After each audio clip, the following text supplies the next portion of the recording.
오늘 하나님의 말씀은 마가복음 1장 21절에서 28절까지 말씀이 되겠습니다. 마가복음 1장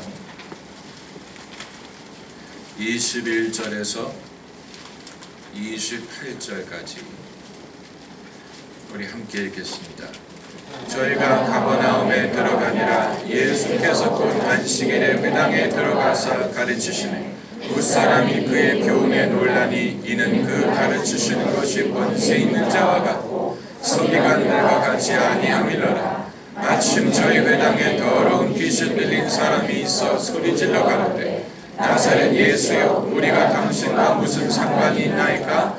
우리를 멸하러 왔나이까? 나는 당신이 누구인 줄 아노니 하나님의 거룩한 자니이다. 예수께서 꾸짖어 가라사대 잠잠하고 그 사람에게서 나오라 하시니 더러운 귀신이 그 사람으로 경련을 일으키게 하고 큰 소리를 지르며 나오는지라. 다 놀라 서로 물어가로되 이는 어찌 미뇨 권세 있는 새 교훈이로다. 더러운 귀신들을 명한즉 순종하는도다 하더라. 예수의 소문이 곧 온 갈릴리 사방에 퍼지더라. 아멘. 20세기에 들어와서 상담이라는 것이 인기를 끌기 시작하고 상담학이라는 것이 발전하기 시작했습니다. 인간의 내면적인 문제를 해결하기 위한 방편으로서 사람들은 상담이라는 것을 당연한 것으로 여기게 되었습니다. 그래서 교회들도 상담 사역을 당연한 사역의 일부로 생각을 하는 교회들이 많이 있습니다. 그래서 목사에게도 상담을 요청하고 또 상담 전문가를 모셔다가 성도들에게 상담을 하게 하는 그런 것을 당연하게 여깁니다. 그런데 여러분, 우리가 의외의 사실을 발견하는 것은 성경에 상담의 이론적인 유래를 찾기가 어렵다는 사실. 아마 여러분은 의외라고 생각을 하실 것입니다. 저도 의외로 생각했습니다. 그러나 이 관점으로 성경을 연구를 해봤더니 의외로 구약 성경이든 신약 성경이든 인간의 내면적인 문제를 해결하기 위한 방편으로 상담을 한 예를 찾기가 어렵다는 사실을 발견했습니다. 아마 여러분 중에는 예수님이 상담을 하시지 않았습니까? 라고 묻는 분이 계실 것입니다. 이 요한복음을 보면 예수님이 소수의 인물들과 긴 대화 나누신 것을 볼 수가 있습니다. 그래서 니고데모와 긴 대화를 나누셨고 또 우물가의 여인과 긴 대화를 나누셨고 그 이외에도 38년 된 병자라든가 몇몇 인물들과 긴 대화를 나누신 것을 볼 수가 있는데, 그러나 그 한 복음서만을 가지고 예수님의 사역의 성격이 이러했겠다라고 판단할 수 없는 이유는 요한복음의 성격상 예수님이 하신 많은 일을 기록하기보다는 소수를 기록하고 그것을 더 심도 깊게 다루는 것을 원칙으로 했기 때문에 그것은 예수님이 상담 같은 사역을 하셨다라는 말을 하려는 것보다는 예수님의 사역을 의미 있게 심도 깊게 다루기 위한 것이라고 보는 것이 옳을 것입니다. 왜냐하면 이 공간복음을 보면 예수님이 어느 누구와도 긴 대화를 통하여 그들의 영혼을 구원하신 것은 아니라는 것을 알 수가 있어요. 예수님이 굳이 사람의 영적인 도움을 주기 위해서 그들과 길게 대화하신 경우를 거의 볼 수가 없습니다. 예수님은 긴 말씀을 하시지 않았어요. 이 바디메오와 예수님이 나누신 대화는 아주 짧았어요. 내가 무엇 해주기를 원하느냐? 주여, 보기를 원하나이다. 내 믿음대로 되리라. 니고데모와 바디메오와 나눈 대화는 짧았어요. 문둥병자와 나눈 대화도 마찬가지. 주여 원하시면 저를 깨끗게 하실 수 있나이다. 원하노라 깨끗함을 받을지어다. 예수님이 대화를 통하여 그들의 문제를 해결하려고 하지 않으셨고, 예수님의 제자들도 마찬가지. 그러니까 상담이라는 것이 교회의 핵심적인 사역이 돼야 된다고 믿는 것을 당연하게 여기는 사람들에 비교할 때 성경에 그런 긴 대화를 통하여 영적인 도움을 준 사례가 별로 없다는 것을 말씀을 드리는 것입니다. 오늘 본문 말씀이 그 전형적인 예에 예수님이 안식일날 회당에 들어가서 가르치실 때 거기 있는 사람 중에 귀신 들린 사람이 있었다고 했어요. 예수님이 그 사람을 얼마만큼 알고 계시는지 알 수가 없어요. 그러나 아마 처음 본 사람이었을 가능성이 많습니다. 그 사람과 예수님이 얼마만큼 대화를 나누셨길래 그 사람의 영적인 문제를 해결할 수 있었느냐는 것입니다. 아마 이 사건이 일어나기 전에 한 번도 대화를 하지 않았을 가능성이 많아요. 그럼에도 불구하고 하나님의 능력이 임하니까 어느 누구도 알지 못했던 그 사람의 숨겨져 있던 영적인 문제가 드러나고 치유를 받는 일이 발생을 합니다. 결국 사람의 영적인 문제를 해결하는 것은 성령의 능력으로 말미암는 것이지, 내가 그 사람의 말을 허구한 날 들어준다고 해서 그 자체로 그 사람이 거듭난다거나 영적인 문제를 해결할 수 있게 되는 것이 아니에요. 상담이란 말은 긴 대화를 뜻하는 것이고, 특별히 상대방의 말을 들어주는 것을 뜻합니다. 그러니까 상담자는 인간의 여러 문제에 대해서 팍식해서 누가 자신의 문제를 말하면 당신의 문제는 이겁니다, 이럴 때는 이렇게 하세요, 이렇게 가르치는 게 아니고 그 사람이 하고 싶은 말을 하도록 내버려 두는 것입니다. 들어주는 것입니다. 사람의 말을 들어주는 것만으로도 효험이 있어요. 그걸 우리가 부인할 수 없습니다. 그러나 그것은 반드시 기독교적인 차원의 효험은 아니에요. 종교를 막론하고 종교가 있든 없든 종교가 무엇이든 간에 남의 말을 들어주는 것만으로 어느 정도의 효험이 있습니다. 그렇기 때문에 이것은 굳이 기독교적인 원칙이라고 볼 수가 없는 것입니다. 사람의 말을 들어주는 것 자체가 어느 정도 효험이 있지만, 그러나 제가 말씀드리고 싶은 것은 우리가 누구의 말을 얼마만큼 들어주어야 그 사람의 영혼을 구원받게 하실 수 있고 그 안에 있는 귀신을 내쫓을 수 있고 회개하게 할 수 있고 회심하게 할 수 있느냐는, 내가 도대체 얼마만큼 그 사람의 말을 들어주면 그 속에 숨어있던 귀신이 나가겠느냐는 것입니다. 얼마만큼 들어주면 가능하겠습니까? 이것은 사람이 누구에게 관심을 갖고 들어주는 것만으로 해결되는 것이 아니에요. 사람은 들어주면 더 들어주기를 원합니다.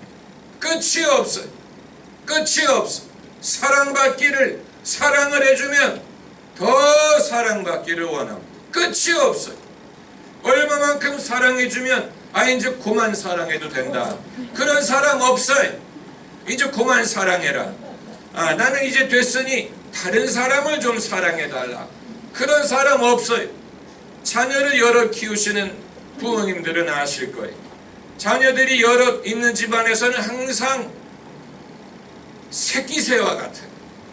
어미새가 왔을 때 새끼새가 전부 다 주둥이를 이렇게 들고 나에게 먹을 거 달라 그러지, 어느 새끼새가 나는 됐으니 누나에게 주세요, 이렇게 말하는 새끼새를 본 적이 없어요. 마찬가지로 부모가 아무리 균등하게 자녀들을 사랑하려고 해도 자녀들은 늘 엄마 내 말에 귀를 기울이라고, 나에게 관심을 가져달라고, 엄마의 사랑을 더 많이 차지하려고 하지. 어느 자식이 나는 이제 그만 사랑해도 되니까 우리 언니를 좀 돌봐달라, 그런 자녀가 없는 것과 마찬가지. 그러니까 사랑이 나쁘다는 게 아니에요. 다만 사랑을 도대체 얼마만큼 해주면 그 사람의 영혼이 변화될 것이냐는 말씀을 드리는 것입니다. 성경에 등장하는 많은 가정의 문제들, 압살롬 같은 인물, 압살롬이 아버지의 사랑을 못 받았기 때문에 그렇게 된 것입니까? 아버지의 사랑이 부족했기 때문에 반란을 일으킨 것입니까? 그런 식으로 생각하게 되면 그건 다윗을 모독하는 거예요. 다윗이 압살롬에게 뭐를 잘못했길래, 그럼 왜 다른 아들이 아니고 압살롬만이 반역을 일으켰냐는 거예요. 그러니까 그런 식으로 생각하면 모든 부모는 못된 부모라는 얘기입니까? 사랑을 못했기 때문에 자녀가 빗나갔다면 부모들이 다 책임이 있다는 얘기인데, 우리의 경험상 그게 아니라는 것을 알지 않습니다. 부모가 아무리 바르게 키우려고 해도 빗나가는 자식들이 있어. 요즘에 소위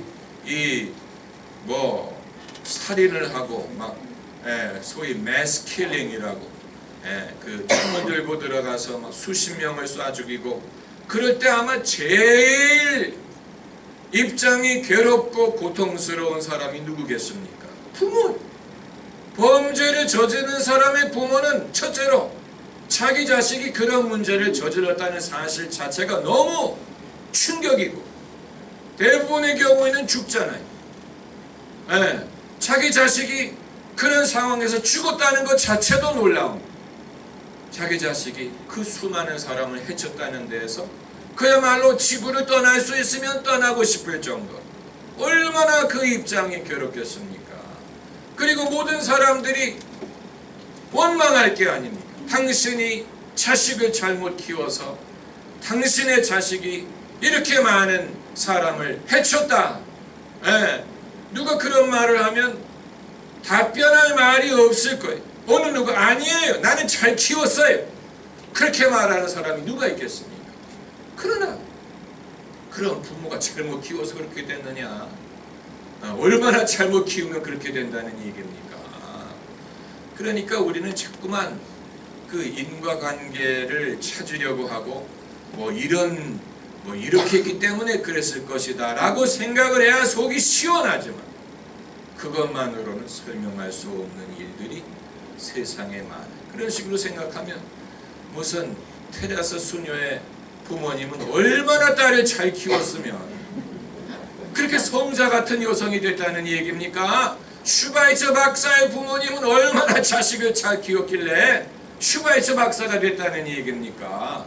그러니까 그런 경우에 부모의 공로를 우리가 굳이 말할 수 없는 것처럼, 자식이 나쁜 일을 했을 때 부모의 탓을 하는 것이 설명이 안 된다는 얘기예요. 가룟 유다가 얼마나 가정교육을 못 받았길래 예수님을 배반했느냐? 그건 부모님의 원인을 찾을 수 있는 게 아니에요. 그렇지 않습니다. 여러분도 오랫동안 아는 친구분들이 많이 계시겠지만, 저도 오래된 친구들이 많은데, 나이가 많아진다는 얘기죠.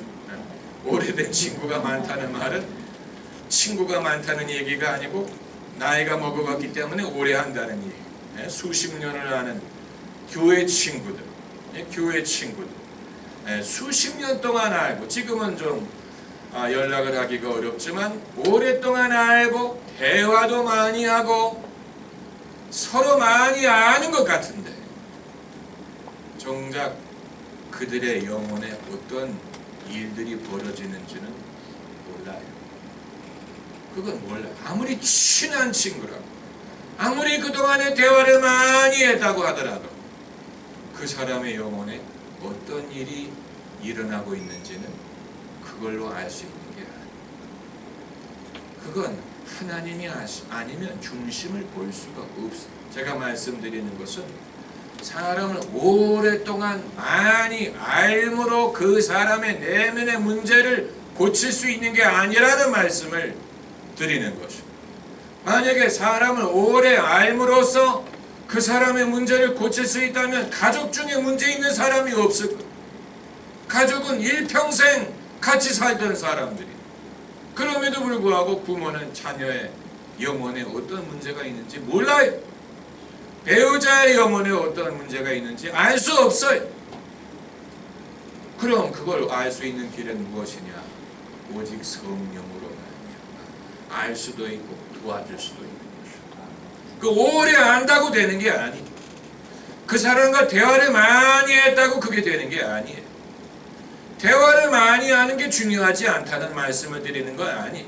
그러나 그 자체로 그 사람의 중심에 있는 것을 알 수 있는 게 아니고, 특별히 그 사람의 영혼의 문제를 해결할 수 있는 게 아니에요. 그런 면으로 예수님은 누구와 친분을 쌓음으로써 그 사람을 구원하려고 하신 게 아니에요. 성령의 능력을 의지하셔서 가까운 사람이든 먼 사람, 모르는 사람이든 아는 사람이든 예수님은 똑같은 방법으로 그들의 문제를 해결하려고 하셨습니다. 예수님이 다윗의 집에 다윗의 집에 들어가셔서 솔로몬을 만나셨습니다. 예수님이 베드로의 집에 들어가셨을 때 베드로의 장모가 열병을 앓고 누워 있었다고 했는데 예수님이 그 열병을 어떻게 하셨어요? 꾸짖었다고 그랬어요. 그런 성경 구절을 우리가 유심히 읽어야 돼요. 선진국 사람들은 그런 구절을 읽을 때 이건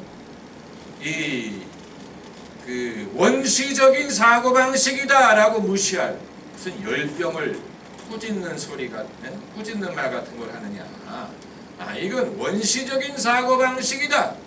원시적인 사고방식은 이 열병이든 뭐 자연현상이든 이런 것을 인격적으로 여기고 그랬기 때문에 예수님이 열병을 꾸짖는 것이지, 만약에 예수님이 21세기에 오셨다면 그런 식으로 말씀하지 않았을 것이고 그런 식으로 성경을 쓰지 않았을 것이다, 이렇게 건너가는데, 그러나 성경은 예수님이 열병을 꾸짖었더니 열병이 떠나갔다 그랬어요. 꾸짖는 것에 대해서는 21세기 사람들이 납득할 수 없을지 모르지만 떠나가는 것은 부인할 수 없는 현상이에요. 어떻게 떠나갔다는 얘기예요? 꾸짖었더니 떠나갔다 그랬어요. 그러니까 베드로가 예수님과 그렇게 가까운 사람인데도 제자의 장모의 문제를 해결하기 위해서 예수님이 친분을 사용하신 게 아니에요. 가깝기 때문에 뭐 다른 방법이 있었던 것이 아니에요. 가까운 사람이든 먼 사람, 처음 만나는 사람이든 오래 한 사람이든 예수님은 그들의 문제를 해결하기 위해서 똑같은 방법을 사용하셨어요. 하나님의 권세, 성령의 능력, 그것을 통해서 그들의 문제를 해결하려고 하신 것입니다. 이 성도들 중에는 자신의 사연을 목사에게 많이 알리면 도움이 되리라고 생각하는 분들, 그건 자연스러운 생각, 자연스러운 생각. 그래서 뭐 신방을 갈 때 뭐 차초지종, 뭐 숟가락 젓가락이 몇 개인 거는 말하지 않더라도 자신의 사연을 목회자가 많이 알면 알수록 더 도움을 받을 수 있으리라고 생각을 하는 것 같은데, 여러분 그렇게 해서 도움을 받을 수 있다면 그럼 뭐 아예 그 집에 살면서 모든 걸 다 봐야 되겠죠. 그래도 안 될 거예요. 도대체 사람의 사연을 얼마나 알면, 얼마나 많이 알면 그 사람의 영혼의 문제를 해결해 줄 수 있겠습니까? 그건 그렇게 되는 게 아니에요. 그러니까 자신의 사연을 많이 알림으로 도움을 받으려는 사람도 잘못 짚는 것이고, 또 성도의 사연을 많이 알려고 하는 목회자도 잘못 짚는 것이고, 왜냐하면 거기에 길이 있는 게 아니기 때문에. 거기에 길이 있는 게 아니에요. 그건 인간 상식적인 차원에서는 상식적인 차원에서는 당연히 서로 친분이 깊어지고 잘 알게 되면 좋지건 상식적인 차원. 그러나 제가 말씀드리는 것은 이건 굳이 성경적이라든가 성서적인 원리에 의한 것은 아니고 보편적인 원리. 그건 상담도 마찬가지. 상담이 유효한 이유는 그게 성경적인 원리에 부합해서가 아니고 그건 상식적인 보편적인 원리에 의한. 그렇기 때문에 믿음이 있는 사람이든 없는 사람이든 상담을 하면 어느 정도의 도움을 받아요. 종교가 있는 사람이든 없는 사람, 다른 종교를 믿는 사람이든 원리는 비슷해. 그걸 부인하는 게 아니에요. 다만 거기에 하나님의 나라에 열쇠가 있는 것은 아니라는 것이죠. 그럼 상담을 우리가 어떻게 이해할 수 있고, 대화나 깊은 대화가 필요 없다는 얘기냐? 그건 아니죠. 여기 이제 우리가 하나님의 지혜가 필요한데, 첫째는 대화를 하더라도 하나님의 도움을 의지하면서 대화를 해야 됩니다. 하나님의 도움을 의지하고, 다시 말하면 사람이 내 문제를 아는 데에는 한계가 있어요. 사람한테 내 문제를 구하는 데에는 한계가 있어요. 그렇기 때문에 누구에게 구해야 됩니까? 하나님에게 구해야 돼요. 시험, 걱정, 모든 괴로움, 없는 사람 누군가, 피난처는 오직 예수, 주께 기도드리세. 아무것도 염려하지 말고 오직 기도와 간구로 너희 구할 것을 이웃에게 구하라 하고 하지 않았어요. 하나님께 구하라. 그러니까 내 문제를 남이 알아주면 도움을 받을 수 있겠지라고 생각하지 말고 결국은 내 문제를 하나님께 구해요. 하나님께 아뢰. 하나님께 아뢰미 없이 사람들에게 아무리 도움을 청해보세요. 사람이 도와줄 수 있나? 사람이 자기 문제도 버거운데 어떻게 남의 고민까지 들어줄 수 있습니까? 다 똑같은 문제로 자기 자신을 구원할 수 없는데 어떻게 남을 구원해 줄 수 있습니까? 그러니까 사람이 내 사연을 알면 도움을 얻을 수 있겠지라고 생각하지 말고 결국은 하나님께 아뢰는 것이 중요하고, 그리고 둘째는 사람들끼리, 성도들끼리 관심을 갖고 서로 대화하고 상대방의 문제를 우리가 알아야 되지만 그 자체로는 영혼을 구원할 수가 없고, 그렇기 때문에 무엇이 필요하냐? 성령의 은사가 필요합니다. 성령의 은사가 왜 필요합니까? 어떤 경우에 필요하냐? 성령의 은사가 필요한 게 부흥사가 부흥회를 인도할 때만 성령의 은사가 필요한 게 아니에요. 지혜의 말씀, 지식의 말씀, 영분별, 예언, 방언 통역, 이건 1대1로 대화를 할 때도 얼마든지 역사할 수 있는 성령의 은사. 성령의 은사를 주님이 교회에 주시는 목적은 이런 데 쓰라고 하는 거예요. 다만 우리가 쓰는 법을 배워야 됩니다. 쓰는 사람을 봐야 됩니다. 대화 중에, 상담 중에 성령의 은사를 사용하는 경우를 봐가면서 저렇게 하는구나, 나도 할 수 있겠구나, 그러면서 배우는, 여러분이 셀 모임을 하시든 성도의 교제를 나누실 때 그냥 마음은 굴뚝 같은데 내가 어떻게 하면 누구를 도와줄 수 있을까? 마음은 굴뚝 같은데 어떻게 하는지 모르는 분들이 많아요. 성령의 은사가 그런 경우를 위한 성령의 은사. 지식의 말씀은 뭐고 지혜의 말씀은 뭐고 이런 은사를 어떻게 쓰라는 얘기냐? 일단 써보면 알아요. 그건 해보면서 배우는 것이지. 마치 수영은 물속에 들어가면서 배워야지. 물속에 들어가기 전에 수영을 다 익히고 들어가는 사람은 아무도 없어. 그건 이상한 거예요. 물속에 들어가서 해보면서 수영을 배우는 것이지. 성령의 은사도 해보면서 배우는 것이지. 써보기도 전에 다 배우고 이렇게 하는 거구나. 그런데 정작 쓰지 않으면 그건 그건 대한민국의 교육의 잘못된 철학을 신앙에 적용하는 써먹지도 않을 거를 그냥 배우면 도움이 되는. 저도 제 중학교 때 중학교 다니면서 그때 배웠던 그 과목 중에 기술이라는 과목이 있었어요. 기술. 아무도 물어보지 않았어요. 기술이 무슨 과목이고 그걸 왜 우리가 배워야 되느냐. 아무도 말해주지 않았어요. 그냥 포함되어 있기 때문에 배운. 아마 여자 중학교에는 기술이 없고 가사가 있었을 것 같아요. 그 기술에 지금도 기억하는 것은 오토바이 엔진을 어떻게 분해했다가 다시 조립하느냐. 도대체 언제 써먹으라고. 그게 오토바이는 아니었는데 아무튼 엔진이었어. 그래서 그걸 제가 달달 외웠어.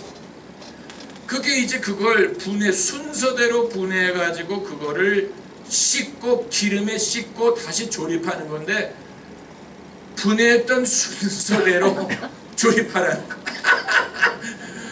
지금도 기억이 나. 왜냐면 달달 외웠기 때문에. 근데 그게 뭔지 모르고 그냥 달달 외우고. 저는 한 번도 엔진을 분해한 적도 없고 조립한 적도 없고 그거 왜 배웠는지 도대체 알 수가 없어요. 왜 기술이란 과목을 중학교에 포함시켰는지.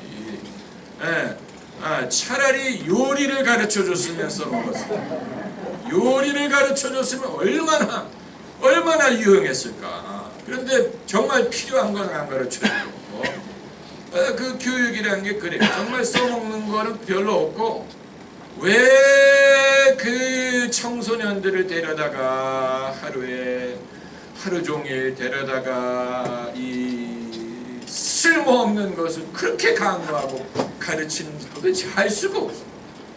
도대체 왜 그렇게 하는지 도대체 알 수가 없어. 여러분은 중고등학교 때 배운 것 중에서 아직도 써먹는 게 몇 개나 있다고 생각하십니까? 영어는 수학도 남편이 월급을 얼마 갖고 오고 요즘에 금리가 얼마고 이 정도만 알아도 돼요.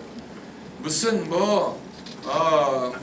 캘큘러스니 이름 다 잊어버렸어요. 그걸 여러분이 쓰는 경우가 얼마나 있습니까? 여러분 그러나 고등학교 다닐 때는 열심히 배웠어요. 열심히.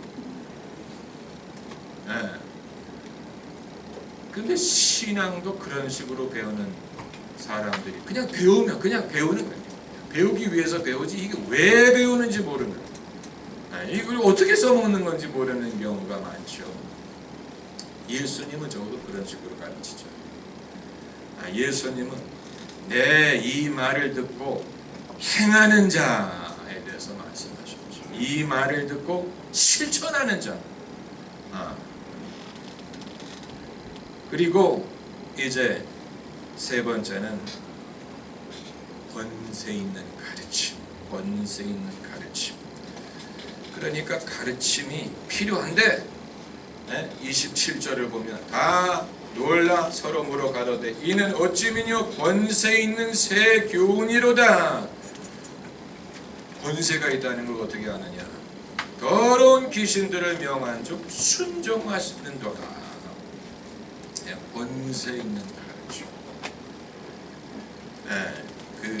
많은 사람들이 이 기독교에 대해서 이 비판적인 사람들이 뭐 예수님이 무슨 새로운 것을 뭐 도입을 했냐, 예수님이 얼마만큼 새로운 것을 가르쳤느냐 하고 질문하는 사람들이 있어요. 예수님의 가르침 보면 구약에 있는 말씀도 많이 있고, 뭐 예수님이 뭐 특별히 새로운 어떤 새로운 교훈을 도입을 했느냐, 뭐 이런 질문을 할 때는 사실 우리도 약간 답하기가 난처할 때가 있어요. 예수님만이 가르친, 물론 예수님만이 하신 일은 이제 세상 죄를 지고 당신이 그 죄를 담당하셨다는 것이고 부활하셨다는 것, 그건 예수님만이 하신 것이지요.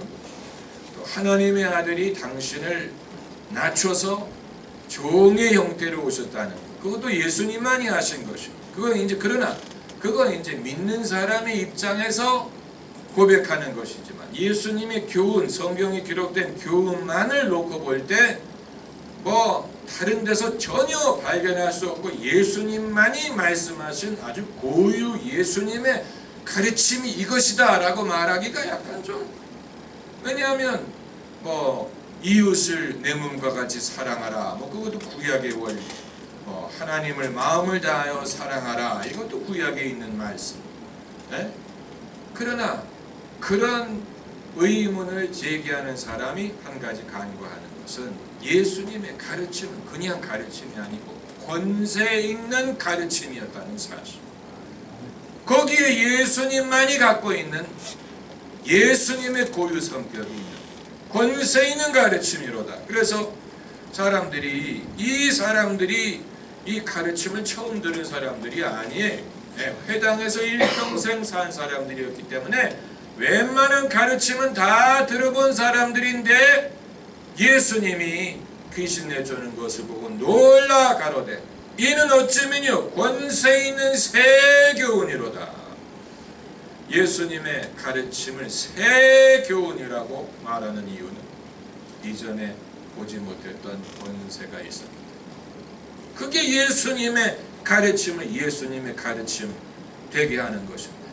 이것은 예수님에게만 해당되는 것이 아니고 우리도 마찬가지. 우리가 예수님의 말씀을 세상에 전할 때 이 권세가 나타나기를 구해야 돼.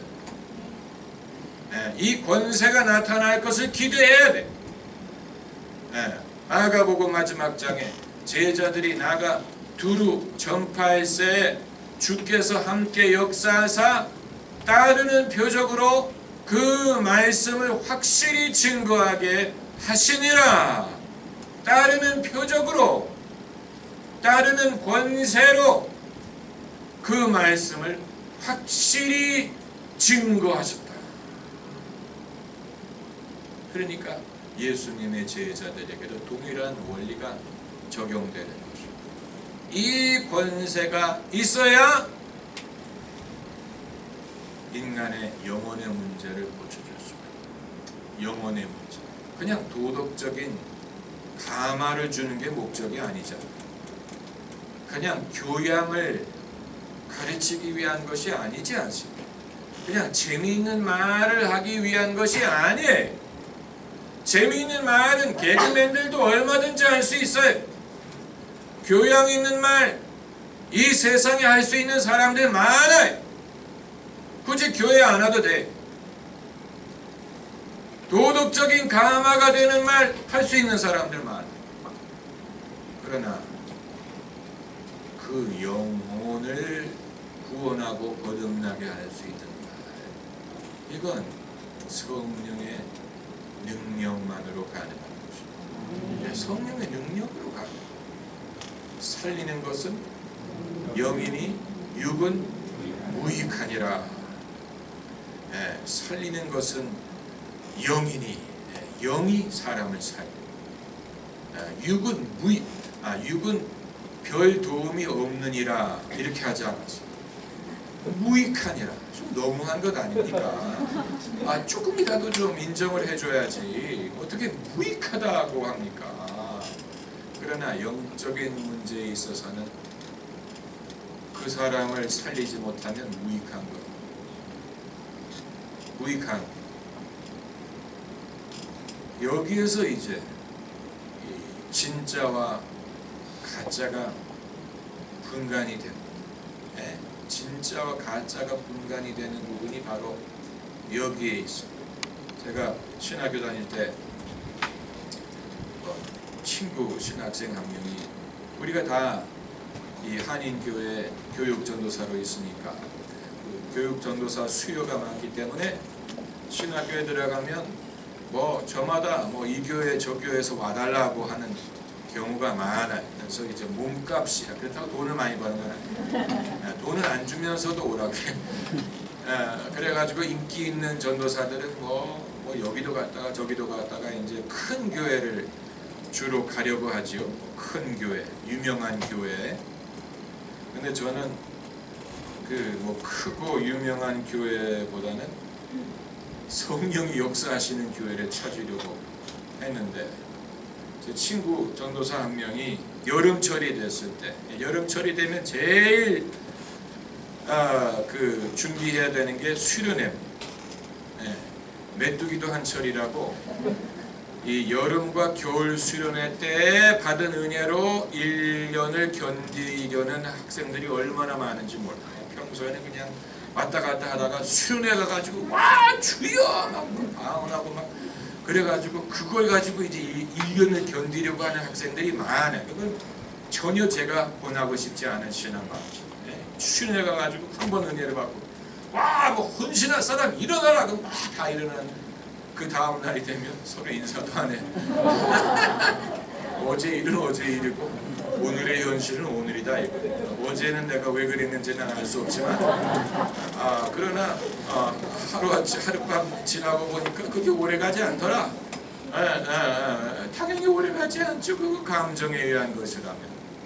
그런데 이제 제 친구 전도사가 여름 수련회를 준비하면서 마지막 저녁에 집회를 준비하고, 만일 애들이 집회에서 은혜를 못 받을 경우를 대비해서 영화를 사용한다고 하더라고요.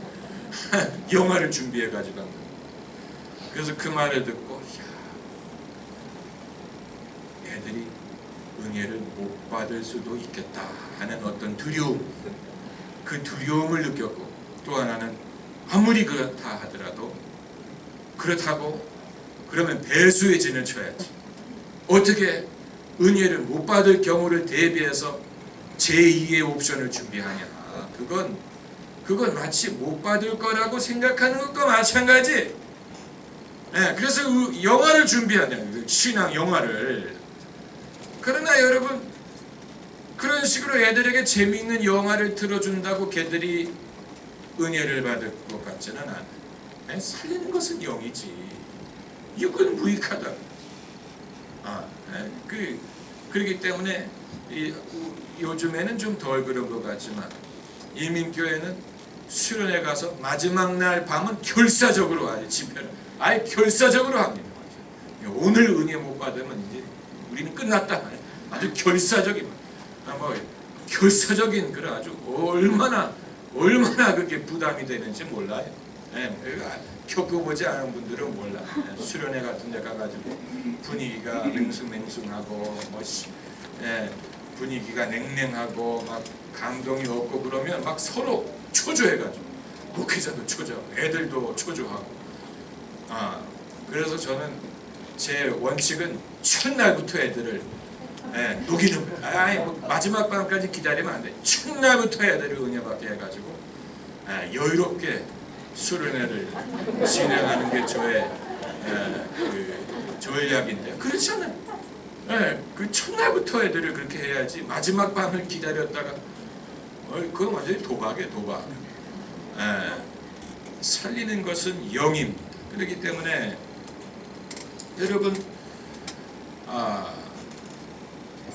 주님이 여러분 그 사람을 영적으로 돕는 것입니다.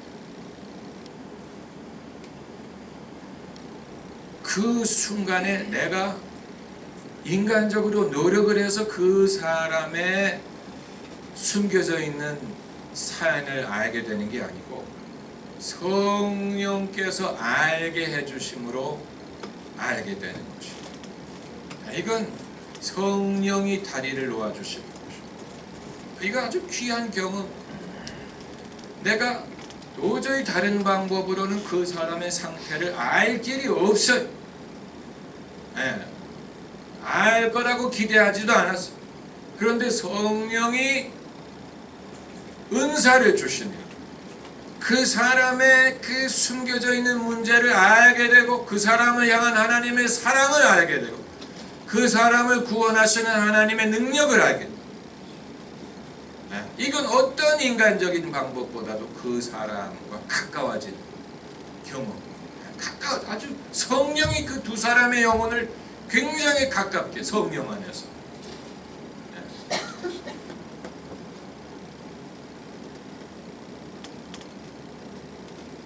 여기에서 우리는 사람이 거듭나는 것은 성령으로 말미암는 것이라는 것을 알 수가 있습니다.